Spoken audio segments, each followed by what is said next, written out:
Hi, everybody. Welcome. Thanks for being with us today. There are many heroes in the unfolding tragedy that began on October 7th when Hamas terrorists infiltrated Israeli communities, massacred more than 1,300 Israelis, and took about 200 hostage. That's right. CBN Middle East correspondent Julie Stahl spoke to one of the heroes involved, one of the dozen Zaka volunteers who are tasked with clearing the bodies during and after the fight.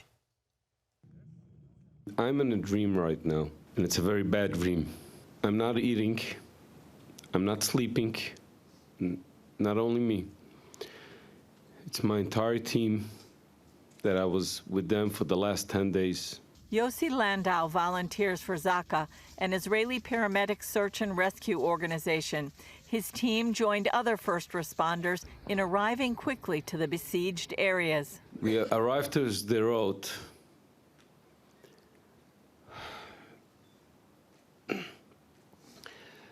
There was still gunshots. There was a war. It's a war zone. Police, soldiers screaming at you, just go down, because it's right in back of you. There's terrorists, and you see people struggling to live. They're wounded. Volunteers spent 11 hours collecting bodies along one stretch of road that would normally take 20 minutes to drive. And they left the burned bodies temporarily in their cars and only took those who had been shot. The people were burned while they were alive. They got a missile, they got a grenade, and they were burned. Landau, a 33-year Zaka volunteer who survived 9/11 in New York, described the scene at one shelter. And we saw 20 people. They were hugging themselves, trying to defend themselves.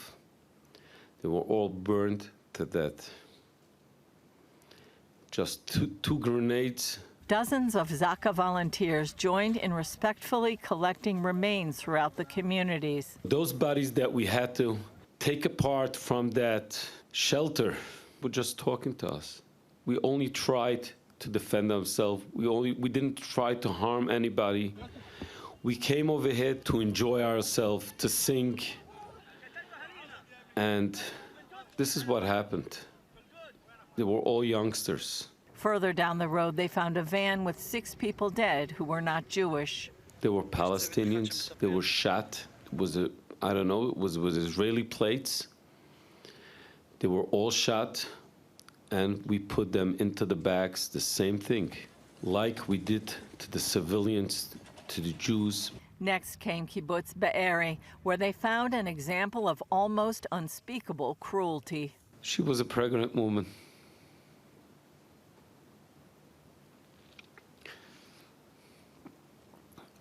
Her stomach was butchered open. The baby that was connected to the cord was stabbed, and she was shot in the back. When they finished their task, they moved to collect bodies of the Hamas terrorists, showing the same respect shown to the Israeli families. Suddenly, they found an Israeli teenager with his head chopped off. The evil, the horror, is crying. It's crying. And I don't know why this has to happen. We going home, we can't talk to the wife, we can't talk to the children, we can't tell them anything. The smell, when I came home, I woke up my wife in the middle of the night and asking her, are you sure you put everything in the fridge? Don't you have any meat outside that for a couple of days already? And she knew what I'm going through. We have the smell. That's what we're smelling, that's what we're eating. No one knows where this conflict is heading in the near future, but Israelis say the country will never be the same again. Julie Stahl, CBN News, Jerusalem. Thank you, Julie. Out of all the news reports we've brought you and all the news coverage globally of this, that was one of the most impactful reports I have seen. The brutality really conveyed there, heartbreaking. If your heart breaks and you'd like to make a difference, you can designate a gift to CBN Israel. You can give us a call at 1-800-700-7000 and directly help people affected by this massacre. You can text CBN Israel to 71777 or go to cbn.com and make a difference. There's also a QR code you can scan on your mobile phone. Hello, I'm Gordon Robertson. Thanks for watching the video. Be sure to like, subscribe, and hit the notification bell for more encouraging videos like this one.